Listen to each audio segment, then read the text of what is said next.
Ah! Journée parfaite aujourd'hui. Pas trop de soleil, juste assez frais. L'eau garde sa densité, sa fraîcheur. C'est parfait pour pas altérer justement le goût. En fait, ça ici, mon grand-père a trouvé la place quand il est venu s'installer à Saint-Élie. Il cherchait une faille d'eau de source. Il a trouvé la faille de Jacob qui se trouve là-bas. Je sais pas si vous voyez l'espèce de statuette blanche. Là. C'est situé juste en dessous de ça. Il y a une faille qui est là. Ça a été causé par les glaciers dans le temps. Dans le temps, ça fait quand même un bon 15 000 ans. Les glaciers glissaient ici sur les montagnes, puis avec le gel, dégel, ça a fendu la roche. C'est pas très large, mais c'est super profond. C'est comme un autre fleuve souterrain qui passe par là. Puis on est branché directement dans la source.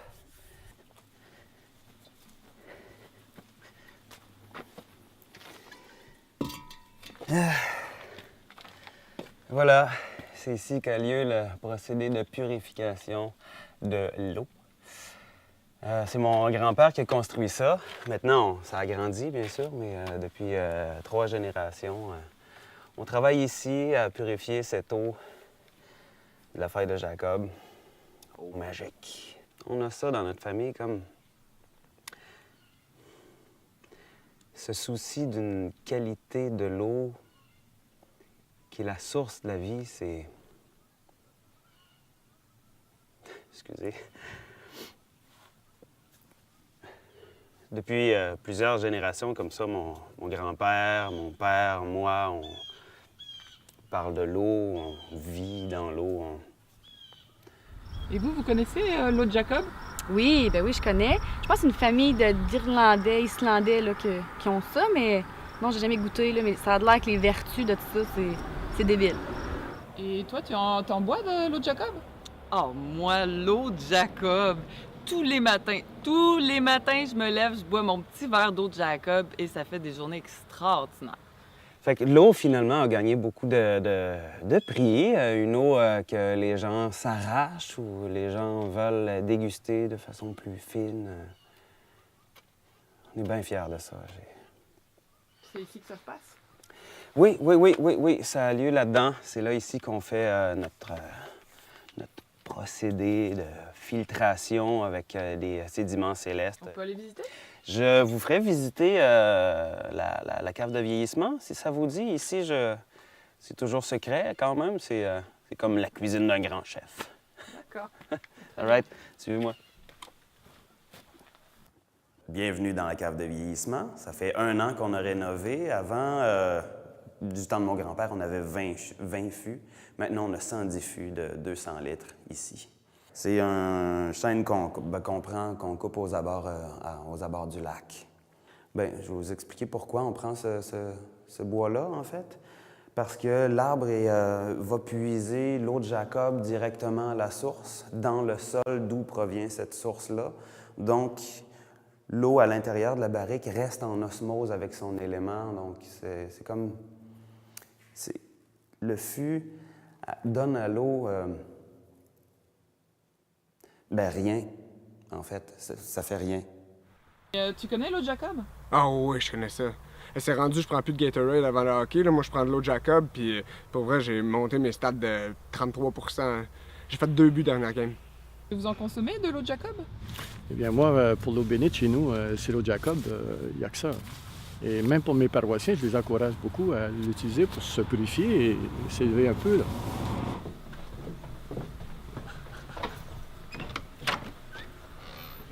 Comment ça va? Ça va bien, toi, gars? Oui, ça va bien. Content de te voir. Merci. Good. Oh, qu'est-ce qu'on a là? Pour l'occasion, j'ai amené une bonne petite bouteille millésime 2011.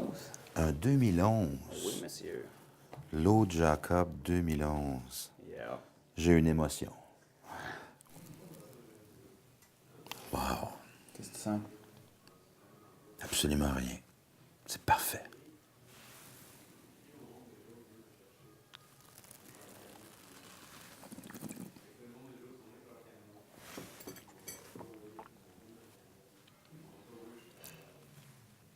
Idem pour la bouche. Rien. Pareil, hein?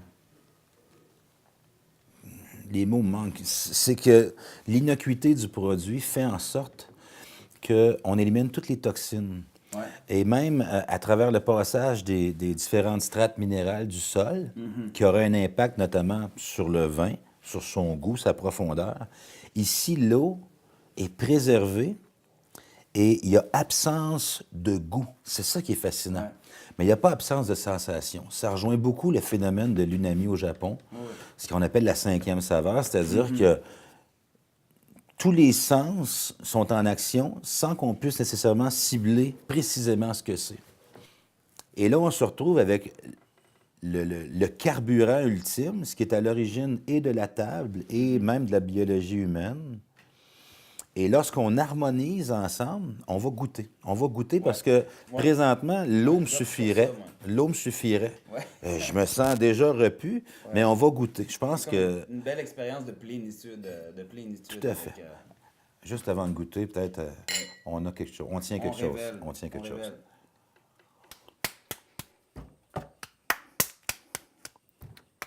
375 grammes de bonheur. On va se préparer. Est-ce que ta fabrication est particulière à ce prix-là, à ce nouveau prix de l'hiver? Bien, c'est sûr, moi, ma vocation, c'est pas d'être potier, c'est de mettre l'eau en valeur. Fait qu'on est allé chercher, tu sais, comparativement du vin où on boit dans une coupe, là, qu'on paye à pas de prix, là. L'argile, c'est le matériau du pauvre. Bien, l'eau prend toute la place. L'argile, elle s'efface, puis il reste juste l'essentiel. Non, mais on parle on parle d'harmonie. On parle d'harmonie mets et eau, mais on parle d'harmonie aussi entre le contenant et son contenu. Puis moi, je vois très, très bien le lien. D'autant plus que c'est un objet magnifique. Oui, tout à fait. Tout aussi unique. On sait très bien que notre potier a un tour de main de réputation internationale à Saint-Élie-de-Caxton, quand même. L'eau d'éclipse, là, c'est hors de prix. Là. Il y a juste les grands de ce monde qui peuvent en boire. Là, je parle des éclipses pleines, là, pleine lune. Là. Quand la lune disparaît au complet, nous autres, on va puiser l'eau, puis là, ça devient malade. Là. Puis là, ça prenait un récipient pour ça. Où l'eau, elle va prendre toute son emphase. Fait que j'ai créé une amphore où l'eau peut décanter. Une fois qu'elle a bien décanté, qu'elle s'est bien oxygénée, qu'elle est à son maximum de potentiel, tu prends l'amphore, puis là, tu verses. Et quand on la boit, ça ouvre à l'intérieur. C'est comme si ça nous...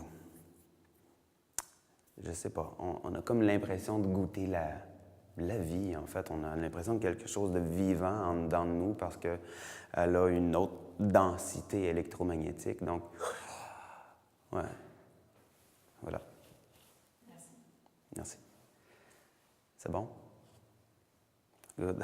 Stressant, la caméra, quand même. Je vais prendre un verre d'eau.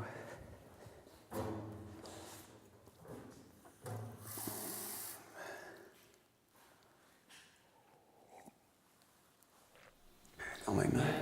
Vous êtes l'eau de robinet? Oui. On a de l'eau potable. On a la chance d'avoir de l'eau potable quand même dans les tuyaux. C'est bien pratique. Ouais. Ça se peut bien qu'un jour, il n'y en ait plus de l'eau. Hein? On s'en va vers là, tranquillement. Il parle d'or bleu, là. L'or bleu. Moi, je vais avoir mes réserves. Je vais être là. Business is business. Hein?